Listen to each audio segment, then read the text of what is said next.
좋은 아침입니다. 우리 찬양하시면서 아침 제풀 함께 들으시도록 하겠습니다.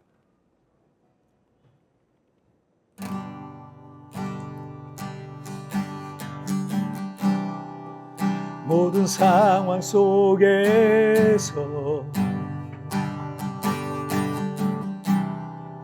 주를 찬양할지라.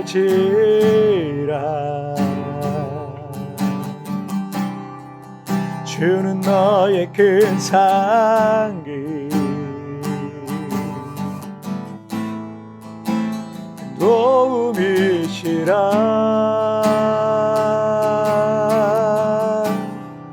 주의 얼굴 구할 때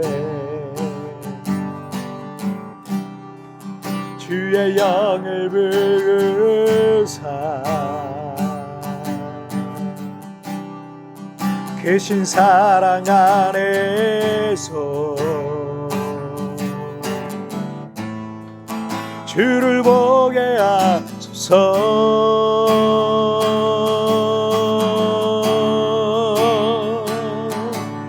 내 영혼이 확정되어 싸우니 믿음에 눈들어 주를 바라봅니다. 내 영혼이 확정되어 싸우니 믿음에 눈들어 주를 바라봅니다.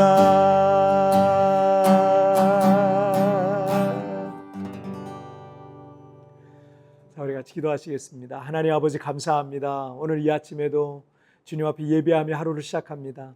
이 자리에 성령이 임하여 주시고 말씀하시고 은혜를 내려주시고 오늘도 주의 말씀 앞에 바로 서는 하루가 되게 하여 주옵소서. 감사하며 예수님의 이름으로 기도하옵나이다. 아멘. 오늘 우리에게 주신 하나님 말씀은 시편 108편 1에서 6절 말씀 제가 봉독해 올리도록 하겠습니다. 하나님이여 내 마음을 정하여 싸우니 내가 노래하며 나의 마음을 다하여 찬양하리로다. 비파야 수고마 깰지어다 내가 새벽을 깨우리로다. 여호와여 내가 만민 중에서 주께 감사하고 문나라 중에서 주를 찬양하오리니 주의 인자하심이 하늘보다 높이시며 주의 진실은 궁창에까지 이르나이다. 하나님이여 주는 하늘 위에 높이 들리시며 주의 영광이 온 땅에서 높임 받으시기를 원하나이다. 주께서 사랑하시는 자들을 건지시기 위하여 우리에게 응답하사 오른손으로 구원하소서. 아멘. 미국이란 나라는 GDP 대비 소비 비중이 약 70%에 이르는 세계 최대의 소비 시장입니다. 인구는 약 3억 4천만 명이지만 세계 최대 규모의 수입 시장이기도 합니다. 세계 최대 석유 소비국 1위가 미국이고 2위가 유럽연합, 유럽 전체를 합친 거고 3위가 인구 14억의 중국, 그리고 인도가 4위, 이렇게 그 뒤를 잇고 있습니다. 그러니 수출 중심의 경제 구조를 갖고 있는 우리 대한민국이 미국이란 나라를 무시할 수가 없는 겁니다. 그런데 재벌이며 사업가 출신인 미국의 대통령 트럼프 2기 행정부가 출범했는데 전 세계를 향해서 미국으로 들어오는 모든 수입품에 대한 관세 전쟁을 시작을 했습니다. 절대적인 우방이라고 생각했던 우리 대한민국 역시 예외는 없습니다. 군사 안보적인 면에서야 절대적인 우방이지 경제에 있어서는 사실 이 시대에 영원한 우방도 영원한 적국도 없는 시대이기 때문에 우리나라 역시 미국의 이 관세 전쟁을 대비해 나가야 할 상황인 겁니다. 사실 우리가 사는 세상은 그 어떤 관계도 영원하고 완전한 것은 없습니다. 세상에서 가장 사랑한다고 생각해서 만난 연인도 또 언제든 헤어질 수 있고요. 가족보다 더 친밀하고 좋아한다고 생각했던 절친도 어느 날부터 원수가 되기도 하고요.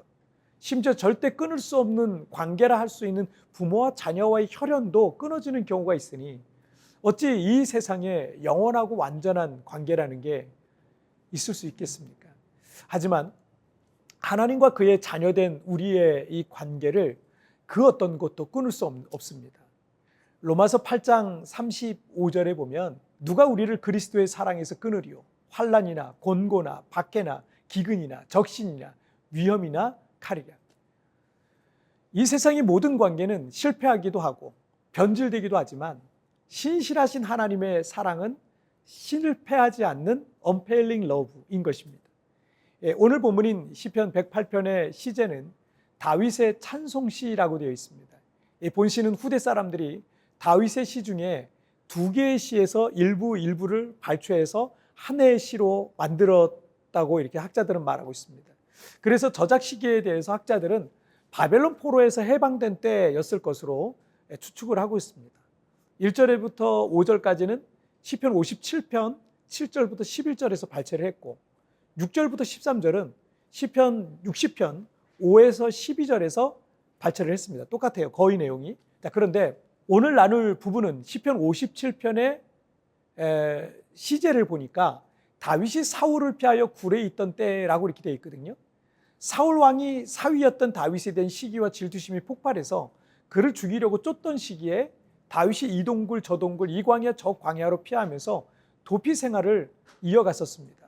자, 먼저 2절부터 5절을 한번 보시면 비파야 수구마 깰지어다 내가 새벽을 깨우리로다 여호와여 내가 만민 중에서 주께 감사하고 문나라 중에서 주를 찬양하오리니 주의 인자하심이 하늘보다 높이시며 주의 진실은 궁창에까지 이르나이다. 하나님이여 주는 하늘 위에 높이 들리시며 주의 영광이 온 땅에서 높임 받으시기를 원하나이다.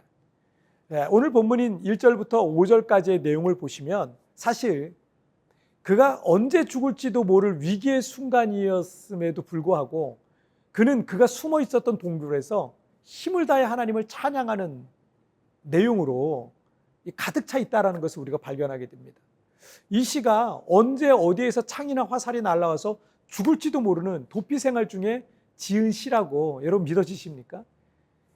우리가 너무 극심한 고통을 겪고 있을 때는 찬양은 말할 것도 없거니와 기도조차도 나오지 않기도 합니다. 그런데 이 시의 내용을 보면 긍정적인 내용으로 가득한 거예요.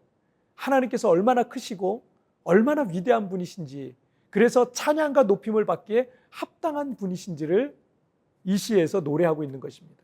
여러분 어떻게 이럴 수 있을까요? 자, 6절 한번 보실까요? 주께서 사랑하시는 자들을 건지시기 위하여 우리에게 응답하사 오른손으로 구원하소서. 다윗은 1절부터 5절에서 힘을 다해 하나님을 찬양한 뒤에 6절을 통해서 하나님께서 그의 기도를 들으시고 응답하셔서 큰 권능의 오른손으로 구원해 주시길 간구하고 있는 겁니다. 그런데 저는 이 기도 앞에 붙어있는 상반절의 수식어를 우리가 좀 기억했으면 좋겠습니다. 주께서 사랑하시는 자들을 건지시기 위하여. 다윗에게 흔들리지 않는 믿음이 하나 있었는데 그것은 하나님에 대한 사랑의 확신이었습니다. 하나님께서 자신을 사랑하고 계신다는 믿음이 그에게 확고하게 변하지 않도록 어떤 상황 속에서도 변하지 않는 확고한 마음, 믿음으로 있었던 겁니다. 자, 오늘 본문 1절은 시편 57편 7절에서 발췌되었는데 이렇게 시편 57편 7절에 보면 이렇게 되어 있어요. 하나님이여 내 마음이 확정되었고 내 마음이 확정되었으니 내가 노래하고 내가 찬송하리라. 지금 다윗은 언제 죽을지 모르는 상황에 처해 있습니다. 그런데 그의 찬양은 확신에 차 있습니다.